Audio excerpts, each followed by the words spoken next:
I found a government document that changes everything.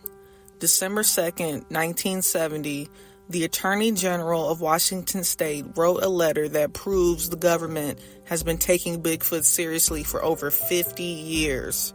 Not investigating sightings, not dismissing reports, actually preparing for what to do when they found one. I'm Sky, welcome to Skylosopher, and what I'm about to show you is a smoking gun that's been sitting in public records this entire time. This isn't a conspiracy theory, this is official government correspondence. It's absolutely wild. This letter was written by Slade Gorton, the Attorney General of Washington State, to Dr. Roger Coetti on Mercer Island. And right from the opening line, it's clear this isn't some joke or a dismissive response to a crazy constituent. Here's what it says. The Pacific Northwest League for Protection of Sasquatch is moving ahead on several fronts to achieve a higher level of safety for Sasquatch. Read that again. The Pacific Northwest League for Protection of Sasquatch, an actual organization working with the Attorney General's office. But it gets better. The letter continues, one day, which we have not faced, is that how we might deal with the problem of a wounded Sasquatch in need of medical attention. A wounded Sasquatch in need of medical attention. The Attorney General of Washington State is discussing medical contingency plans for Bigfoot.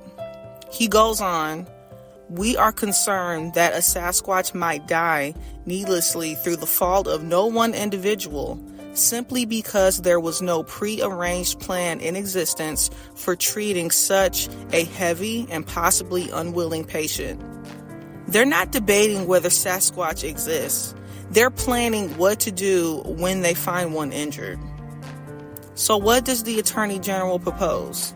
He asked Dr. Eddy to serve as chairman on a task force to draft a medical evacuation and treatment contingency plan that state officials could put into action if a seriously wounded Sasquatch were ever found.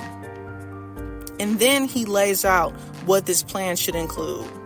Evacuation from mountainous terrain, on-site first aid, isolation of the Sasquatch from undue crowded by curious onlookers, protection from animals which might be attracted to the scene, and ultimate return to natural habitat. He also mentions that the task force should consider specialists in treatment of trauma, infection, or surgery for when the need arises. Let me repeat that again. The government of Washington State was actively planning for Sasquatch medical emergencies in 1970. Not if they found one, when. This isn't a letter humoring some cryptid enthusiast. This is official policy discussion. This is resource allocation. This is the government taking Bigfoot seriously enough to create emergency response protocols. Now let's think about what this letter really tells us. First, there was an actual organization called the Pacific Northwest League for Protection of Sasquatch that had enough legitimacy to be working with the state attorney general's office. Second, the government was concerned enough about Sasquatch encounters to develop contingency plans, not for public safety from Sasquatch, but for Sasquatch safety from the public. Third, they're discussing this creature as if its existence is a given. There's no if Sasquatch exists language in this letter. It's all when we find an injured one. And here's the most important part.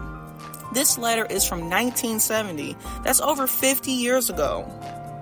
If the government was this concerned about Sasquatch welfare in 1970, what do they know now? What haven't they told us? Because here's the thing. You don't create medical evacuation plans for mythical creatures. You don't coordinate with doctors and state officials to treat something that doesn't exist. And this letter isn't isolated.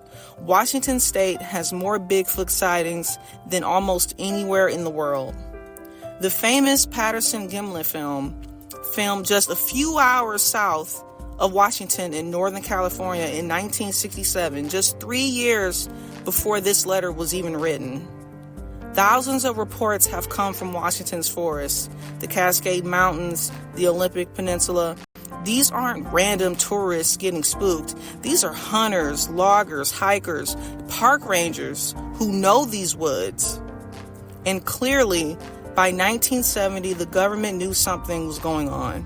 They knew enough to start planning for it. This letter proves that behind closed doors, officials were taking Bigfoot seriously. While it was dismissed in the public as folklore, privately, though, they were preparing for the inevitable encounter. So here's what we know. In 1970, the Attorney General of Washington State was coordinating with medical professionals to create emergency response plans for injured Sasquatch. They were not debating existence. They were planning logistics. This document has been public record this whole time. Anyone can find it, but almost nobody talks about it. Because if people knew that government officials were treating Bigfoot as real over 50 years ago, it raises so many uncomfortable questions. What else do they know? What else are they preparing for? And why, after all this time, do they still refuse to officially acknowledge what this letter clearly shows that they believed in 1970? The evidence is right here. In black and white, official government letterhead, Bigfoot isn't a myth. It never was. The government knew it then, and they knew it now. They know it now. Thanks for watching. If this government document just changed your perspective, hit the like button and subscribe for more evidence that you don't see. Also, drop a comment. What do you think about this 1970 letter? What else is the government hiding? And remember, sometimes the truth is hiding in plain sight. You just have to know where to look. Until next time, keep questioning everything.